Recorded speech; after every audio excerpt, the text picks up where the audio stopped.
one's kind of a long one, though. This is A Sound of Thunder by Ray Bradbury. A very interesting short story from what I remember, or with some interesting themes that we're going to analyze. So, without further ado, let's get into it. And let me know in the comments below, do you want me to do more short stories like this, or like I did for episode 55, where I read The Telltale Heart. But without further ado, let's get right into it. And once again, this is A Sound of Thunder, and this is by Ray Bradbury.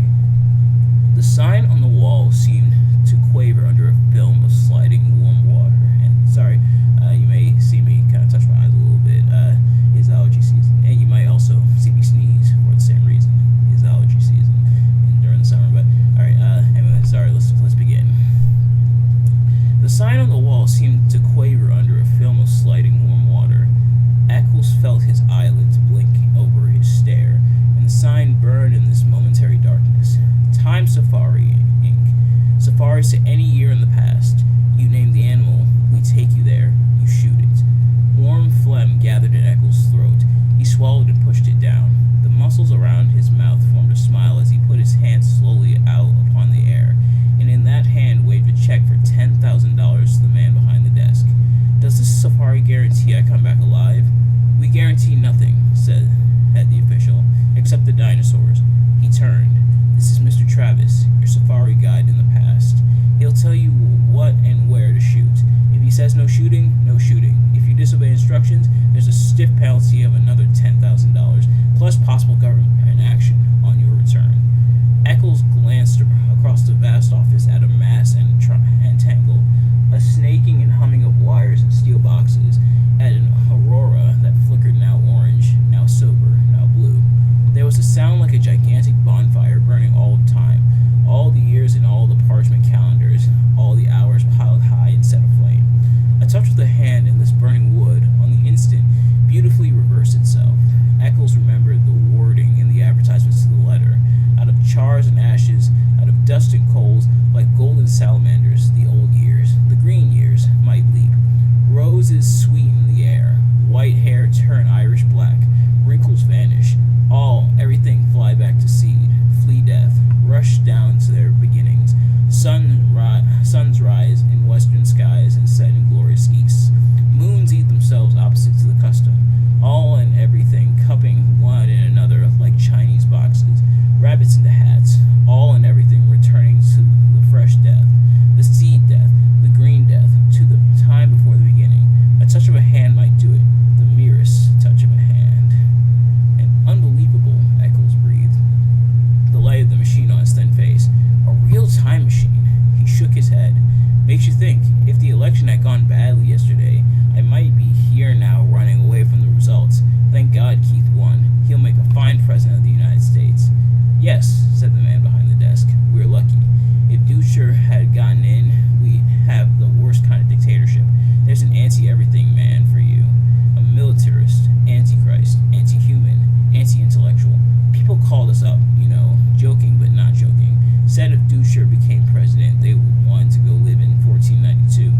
Of course, it's not our business to conduct escapes, but to form safaris. Anyway, Keith's president now.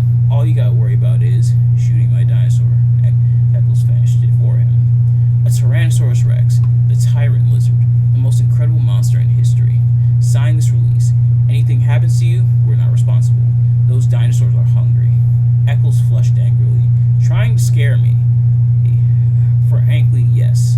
We don't let anyone going who will panic at the first shot. 6 safari leaders were killed last year, and a dozen hunters. We're here to give you the severest thrill a real hunter ever asked for. Traveling you back 60 million years to bag the biggest game in all of time. Your personal check's still there. Tear it up. Mr. Eccles looked at the check. His fingers twitched. Good luck, said the man behind the desk. Mr. Travis, he's all yours. They moved silently across the room, taking their guns with them, toward the machine, toward the silver metal and the roaring light. First a day, and then a night, and then a day, and then a night. Then it was day, night, a week, a month, a year, a decade, AD 2055, AD 2019, 1999, 1957, gone, the machine roared. They put on their oxygen helmets and tested the intercoms. Eccles swayed on the padded seat, his face pale, his jaw stiff. He felt the trembling in his arms, and he looked down and found his hands tight on the new rifle. There were 4 other men in the machine: Travis, the safari leader, his assistant, Lesperance, and 2 other hunters, Billings and Kramer. They sat looking at each other, and the ears blazed around them. "Can these guns get a dinosaur cold?" Eccles felt his mouth saying.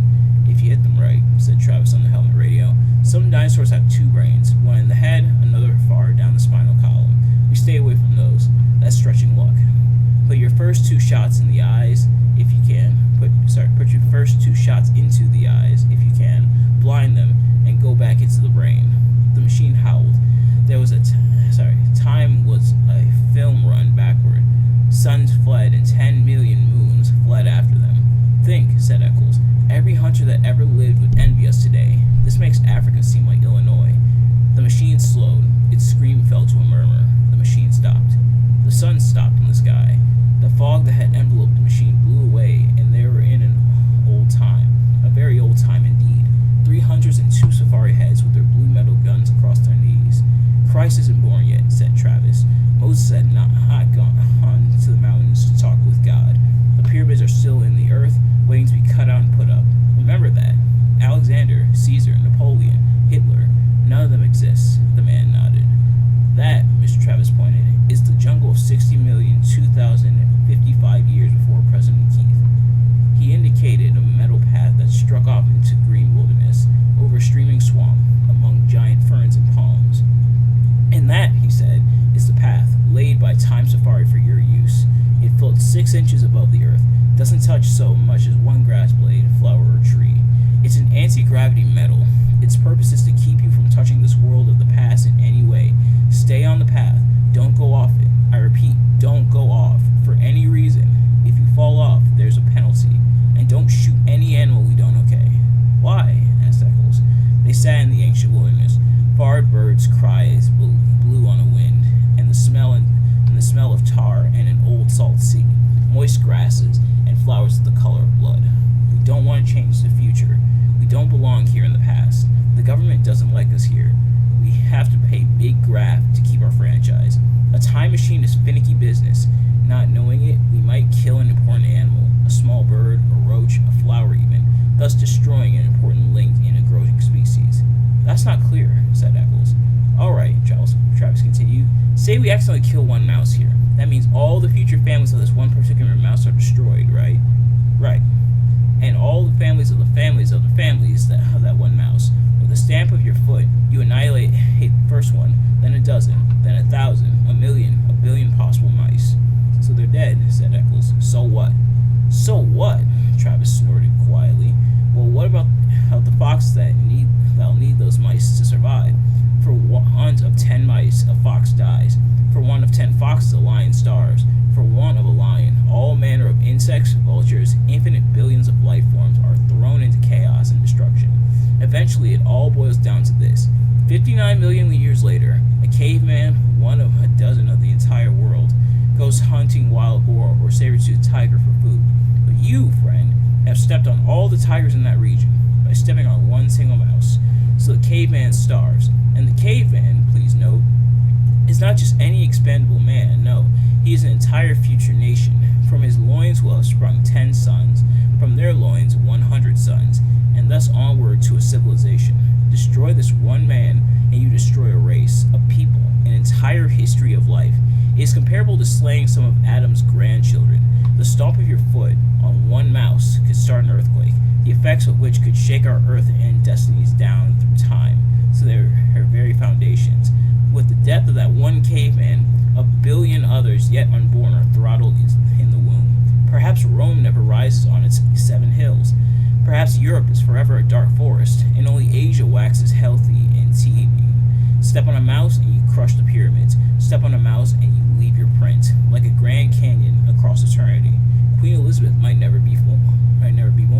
Washington might not cross to Delaware. There might never be a United States at all. So be careful. Stay on the path. Never step off. "I see," said Eccles. "Then it wouldn't pay for us to even touch the grass?" "Correct. Crushing certain plants could add up infinitesimally.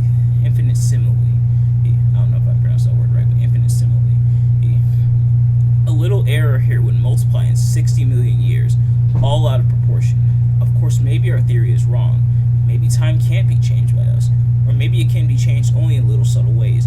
A dead mouse here makes an insect imbalance there, a population disproportion later, a bad harvest further on, a depression, mass starvation, and finally, a change in social temperament in far-flung countries. Something much more subtle like that.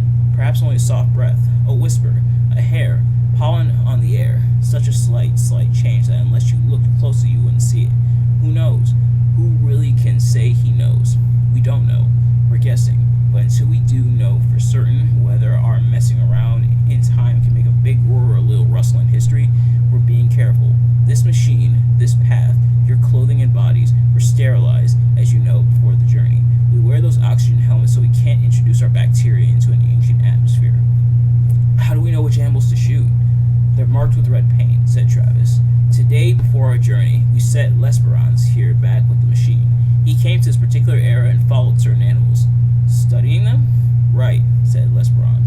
I tracked them through their entire existence, noting which of them lives longest. Very few. How many times they mate? Not often.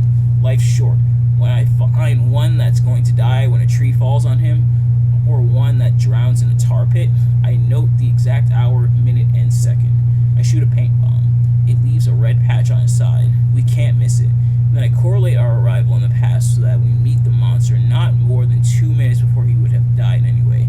This way, we kill only animals with no future, that are never going to mate again. You see how careful we are? But if you come back this morning in time, said Eccles eagerly, you must have bumped into us. Our safari. How did it turn out? Was it successful? Did all of us get through alive? Travis and Lesperance gave each other a look. That'd be a paradox, said the latter. Time doesn't permit that sort of mess a man meeting himself. When such occasions threaten, time steps aside, like an airplane hitting an air pocket. You felt the machine jump just before we stopped? That was us passing ourselves on the way back to the future. We saw nothing. There's no way of telling if this expedition was a success, if we got our monster, or whether all of us, meaning you, Mr. Eccles, got out alive. Eccles smiled palely. Hey, cut that, said Travis sharply. Everyone on his feet. They were ready to leave the machine. The jungle was high and the jungle was broad, and the jungle was the entire world forever and forever. Sounds like music and sounds like flying tents filled the sky, and those were pterodactyls soaring with cavernous gray wings, and gigantic bats of beryllium and night fever. Eccles, balanced on the narrow path, aimed his rifle playfully. Stop that, said Travis. Don't even aim for fun, blast you. If your gun should go off. Eccles flushed. Where's our Tyrannosaurus? Lesperance checked his wristwatch. Up ahead. We'll bisect this trail in 60 seconds. Look for the red paint. Don't shoot till we give the word. Stay on the path. Stay on the path. They moved forward in the wind of morning. Strange, murmured Eccles. Up ahead, 60 million years, election day over. He's made president. Everyone's celebrating. And here we are, a million years lost, and yet they don't exist. The things we worried about for months, a lifetime, not even born or thought of yet. Safety catches off, everyone, ordered Travis. You, first shot, Eccles. Second, Billings. Third, Kramer. I've hunted tiger, wild boar, buffalo, elephant, but now this is it, said Eccles. I'm shaking like a kid. Ah, said Travis. Everyone stopped. Travis raised his head. Ahead, he whispered. In the mist. There he is. There's his royal majesty now. The jungle was wide and full of twitterings, rustlings, murmurs, and sighs. Suddenly it all ceased, as if someone had shut a door. Silence. A sound of thunder. Out of the mist, 100 yards away, came Tyrannosaurus Rex. It, whispered Eccles. Shh. It came on great oil, resilient striding legs. It towered 30 feet above half of the trees, a great evil god, folding its delicate watchmaker's claws close to its oily reptilian chest. Each lower leg was a piston, 1,000 pounds of white bone, sunk in thick ropes of muscle, sheathed over in a gleam of pebbled skin like the mail of a terrible warrior. Each thigh was a ton of meat, ivory and steel mesh, and from the great breathing cage of the upper body, those two delicate arms dangled out front, arms with hands which might pick up and examine men like toys, while the snake neck coiled. And the head itself, a ton of sculptured stone, lifted easily upon the sky. Its mouth gaped, exposing a fence of teeth like daggers. Its eyes rolled, ostrich eggs, empty of all expression save hunger. It closed its mouth in a death grin. It ran, its pelvic bones crushing aside trees and bushes, its taloned feet clawing damp earth, leaving prints 6 inches deep wherever it settled its weight. It ran with a gliding ballet step, far too poised and balanced for its 10 tons. It moved into a sunlit area warily, its beautiful reptilian hands feeling the air. Why? Eccles twitched his mouth. It could reach up and grab the moon. Shh. Travis jerked angrily. He hasn't seen us yet. It can't be killed, Eccles pronounced his verdict quietly, as if there could be no argument. He had weighed the evidence, and this was his considered option. The rifle in his hand seemed a cap gun. We were fools to come. This is impossible. Shut up, hissed Travis. Nightmare. Turn around, commanded Travis. Walk quietly to the machine. We'll remit half your fee. I didn't realize it would be this big, said Eccles. I miscalculated, that's all, and now I want out. It sees us. There's the red paint on its chest. The tyrant lizard raised itself. Its armored flesh glittered like 1,000 green coins. The coins, crustled with slime, steamed. In the slime, tiny insects wriggled, so that the entire body seemed to twitch and undulate, even while the monster itself did not move. It exhaled. The stink of raw flesh blew down the wilderness. Get me out of here, said Eccles. It was never like this before. I was always sure it'd come through alive. I had good guides, good safaris, and safety. This time I figured wrong. I've met my match and admit it. This is too good. This is too much for me to get a hold of. Don't run, said Lesperance. Turn around. Hide in the machine. Yes, Eccles seemed to be numb. He looked at his feet as if trying to make the move. He gave a grunt of helplessness. Eccles! He took a few steps. It was blinking, shuffling. Not that way. The monster, at the first motion, lunged forward with a terrible scream. It covered 100 yards in 6 seconds. The rifle was jerked up and blazed fire. A windstorm from the beast's mouth engulfed them in the stench of slime and old blood. The monster roared, teeth glittering with sun. The rifles cracked again. Their sound was lost in the shriek of lizard thunder. The great level of the reptile's tail swung up, lashed sideways. Trees exploded in clouds of leaf and branch. The monster twitched its jeweler's hands down to fondle all the men, to twist them in half, to crush them like berries, to cram them into its teeth and its screaming throat. Its boulder stone eyes leveled with the men. They saw themselves mirrored. They fired at the metallic eyelids and the blazing black iris. Like a stone idol, like a mountain avalanche, Tyrannosaurus fell. Thundering, it clutched trees, pulled them with it. It wrenched and tore the metal path. The men flung themselves back and away. The body hit. 10 tons of cold flesh and stone. The guns fired.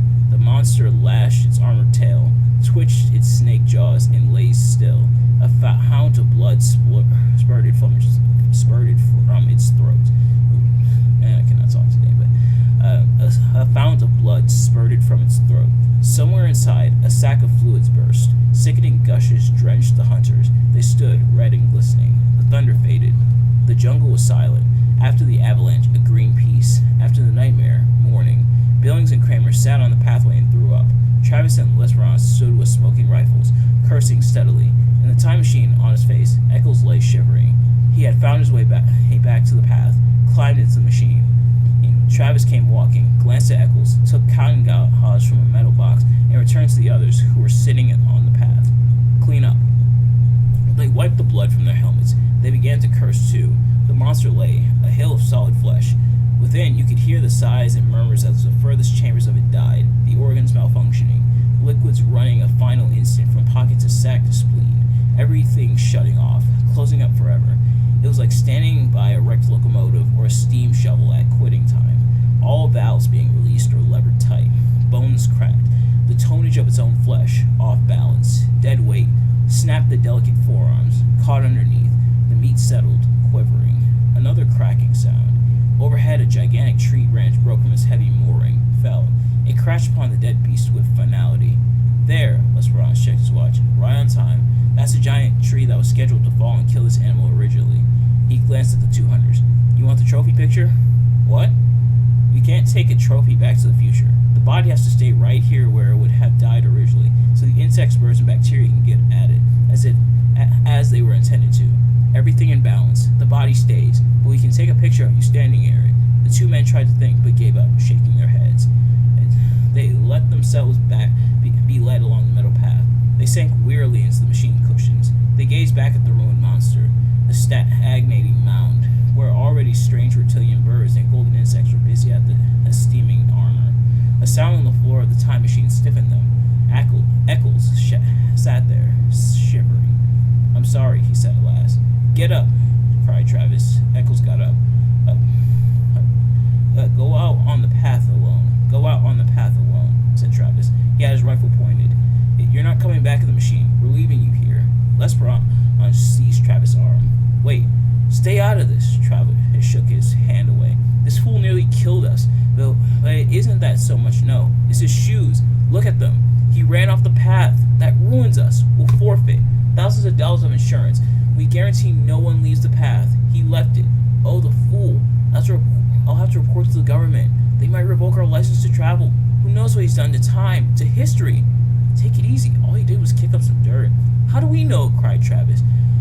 "You don't know anything. It's all a mystery. Get out of here, Eccles." Eccles fumbled his shirt. "I'll pay anything. $100,000.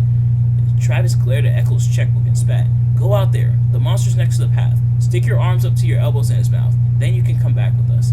"That's unreasonable." "The monster's dead, you idiot. The bullets can't be left behind. They don't belong in the past. They might change anything. Here's my knife. Dig them out." The jungle was alive again, full of the old tremorings and bird cries. Eccles turned slowly to regard the primeval garbage dump, that hill of nightmares and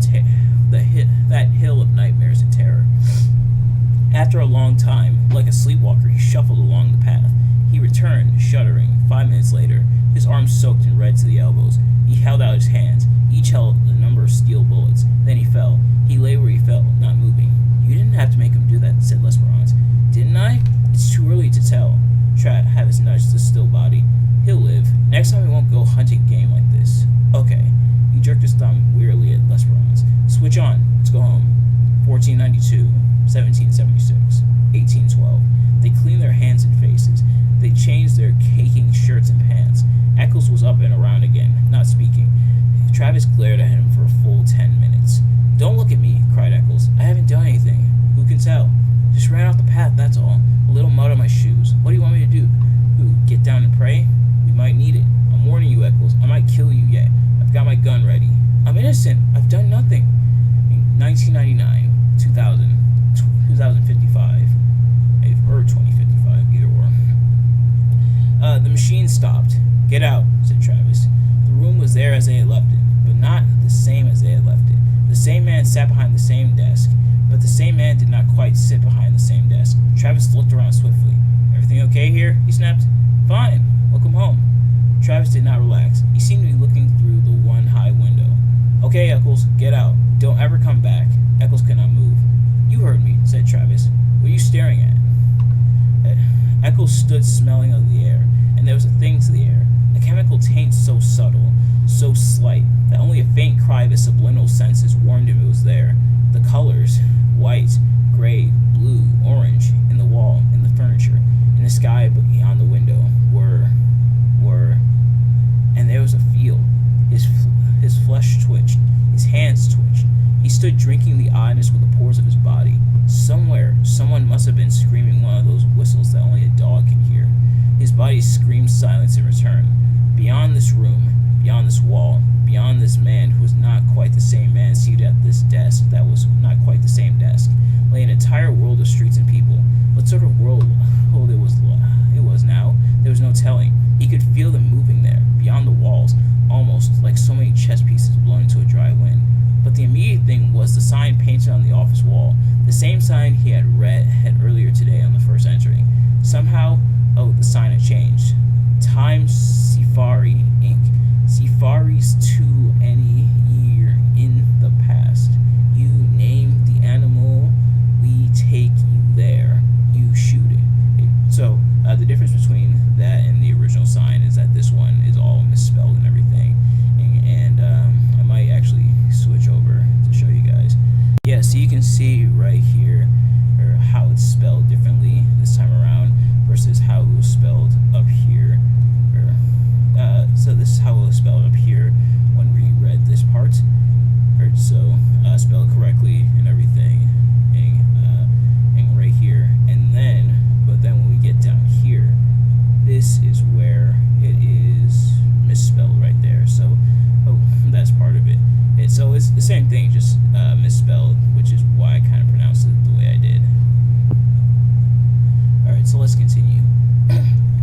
felt himself fall into a chair. Excuse me. He fumbled crazily at the thick slime on his boots. He held up a clod of dirt, trembling. No, it can't be. Not a little thing like that. No! Embedded in the mud, glistening green and golden black, was a butterfly, very beautiful and very dead. Not a little thing like that. Not a butterfly, cried Eccles. It fell to the floor, an exquisite thing, a small thing that could upset balances and knock down a line of small dominoes and then big dominoes and then gigantic dominoes, all down the years across time. Eccles' mind whirled. It couldn't change things. Killing one butterfly couldn't be that important, could it? His face was cold. His mouth trembled, asking, Who won the presidential election yesterday? The man behind the desk laughed. You joking? You know very well. Dude, sure, of course. Who else? Not that fool weakling Keith. We got an Iron Man now. A man with guts. The official stopped. What's wrong? Eccles moaned. He dropped to his knees. He scrabbled at the golden butterfly with shaking fingers. Can't we, he pleads the world to himself, to the officials, to the machine. Can't we take it back? Can't we make it alive again? Can't we start over? Can't we? He did not move. Eyes shut, he waited, shivering. He heard Travis breathe loud in the room. He heard Travis shift his rifle, click the safety catch, and raise the weapon. There was a sound of thunder. So, very interesting short story. Interesting one, even back when I read it in school. A couple themes that is to take note of.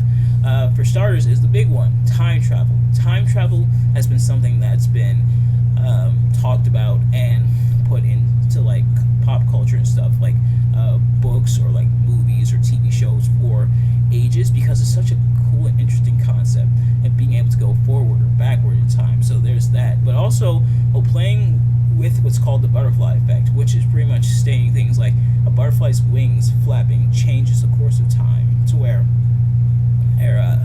butterflies are in charge of time and things like that.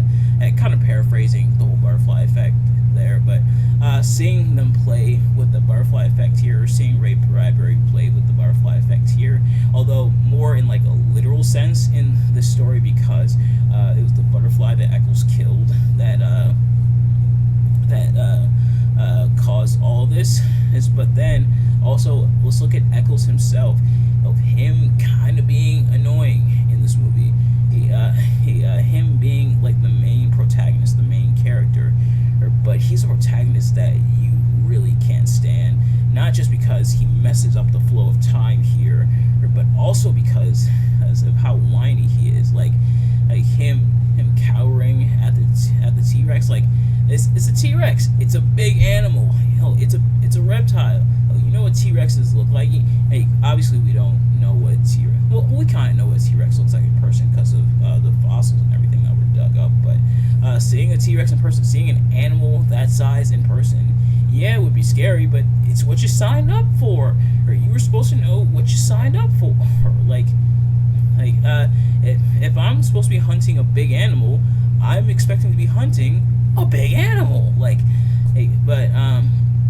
I guess that also plays with Eccles' character, where he's a bit whiny, also somewhat irresponsible, to the point where he causes this big time rift and causes all these problems and everything, and he may or may not pay for it at the end, because as the ending part where there was a sound of thunder as Travis raised the gun, that's been a part of debate as to what the sound of thunder would actually be, and that's something we talked about in class. So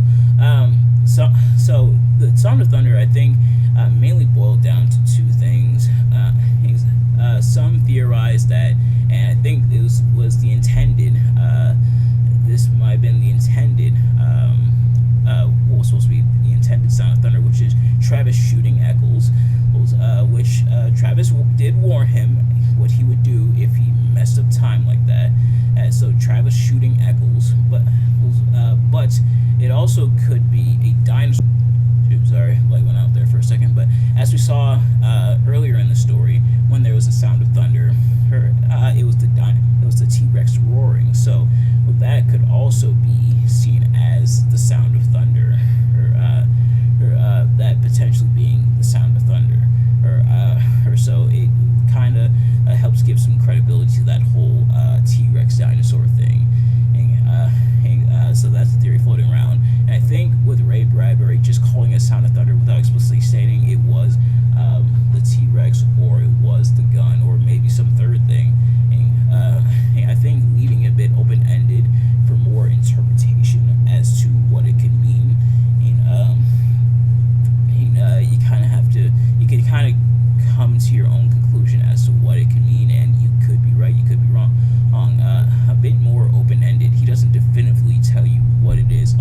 as the sound of thunder. What that sound of thunder is left up to interpretation, which is what I like about this story. And just a pretty interesting story. Big fan of sci-fi here, or well, sci-fi stuff, science fiction, things like that. And this definitely has it. It's so much so that they made a movie about it, and the movie sucked. We actually watched it in class, and this is a pretty rough movie. He kind of like that generic kind of action time travel movie feel. Is the movie? I barely even remember what the movie's about. Maybe I should review it for the channel someday. But yeah, but let me know if you want me to review it for the channel. But yeah, so that is The Sound of Thunder. So I hope you enjoyed the reading. Thank you all so much for watching. If you did enjoy, please do me a favor: like, comment, subscribe, share it with your friends, turn on post notifications so you know every time I upload a video so you can see as soon as it drops. Let me know in the comments below your thoughts on the story, your thoughts on my analysis of the story, and do you want Tales from Labyrinth to stay on Tuesdays, or do you want it to go back to this Thursdays, to this Thursday slot? For now, this Tuesday thing is just a one-time thing. It's going to be going back to its Thursday slot, but if you guys want to see it on Tuesday, I'll maybe consider making this a permanent thing, having Tales from Labyrinth on Tuesdays. But thank you all so much for watching, and I will see you guys later.